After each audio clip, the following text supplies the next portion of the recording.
I just want to talk a little bit about my song Stones.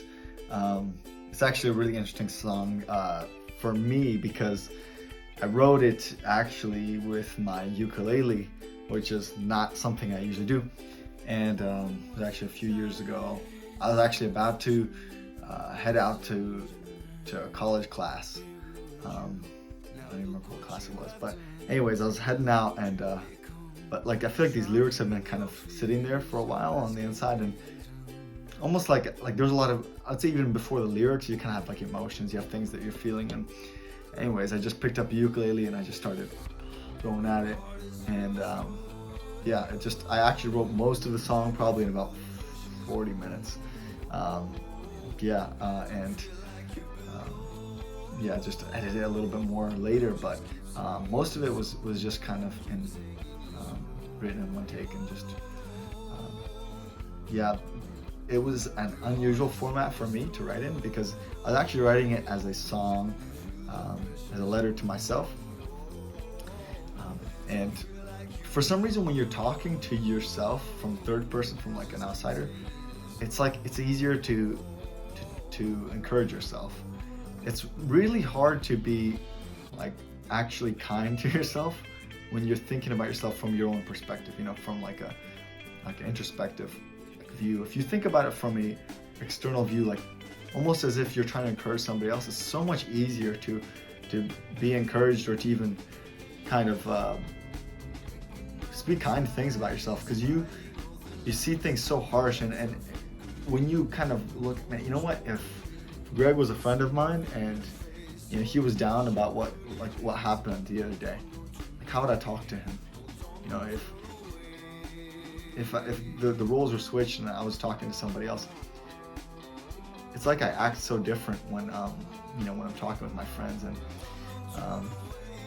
so that was just such a helpful thing to me, because I feel like the Lord was saying, Greg, you're so critical of yourself at this period of time, and you're so disappointed with kind of what you've been doing and how things have been turning out. You're really just looking at yourself and you're like, dude, you're not living up to what God has called you, or what your expectations of yourself, and you're just so disappointed.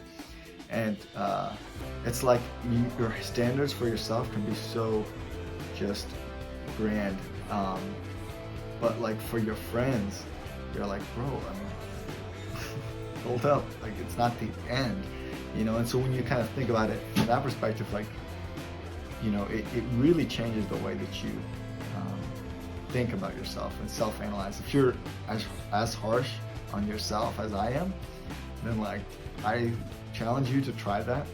Write a letter to yourself. You talk to yourself as if you are your friend. You might be surprised. So that's how the song was written. And but when it came down to like starting to produce it, starting to record it, there's kind of an interesting backstory that my sister has two beautiful nieces, and I sent a little early demo of this song to them, or to Julie, and she played it in the car, and she recorded a video of them dancing along to it. And honestly, I was so moved by that. But when I was producing it, I had a lot of roadblocks, and there was something about it. I was like, man, and it's kind of funny because the way I produced it and the process was actually kind of like even further upholding kind of the issue or the point that was being touched upon in the song. So as I was producing, I was just like, man, it's not sounding right. There's something that I don't like it. I'm really not happy with it. You know what? I'm thinking of just scrapping the song. And because high standards, and you're like, it's just, I can't, it's not how I like it, and if it's not how I like it, then like no one's gonna hear it. I don't want anyone to hear it. So now as I'm going through that process, I was right about to give up on it, and I think I was talking to Julie, and Julie was like, oh yeah, I played the song for them the other day, and the kids are just singing it, and she shows me the video, and I'm just like, oh, I gotta do it for the kids, so anyways, that's kind of that's actually what caused me to stop. I literally deleted all of my vocal tracks, deleted a lot of the acoustic, a lot of the instrument. Like I just scrapped it. I stopped, and I was like, you know what? Later we'll come back to this. And I'm a med student, so I'm busy all the time. So I was like, okay, right now I have this exam or whatever. I'm gonna come back to this, and so I came back to it. And what you guys hear is kind of like a revised version. And yeah, that just kind of goes to show, like, continuing with what I was saying earlier, that being too hard on yourself can keep you from moving forward, you know, and allowing yourself to forgive yourself and to receive encouragement and to move on, you know, is an important part of life. And that's kind of what the song is about.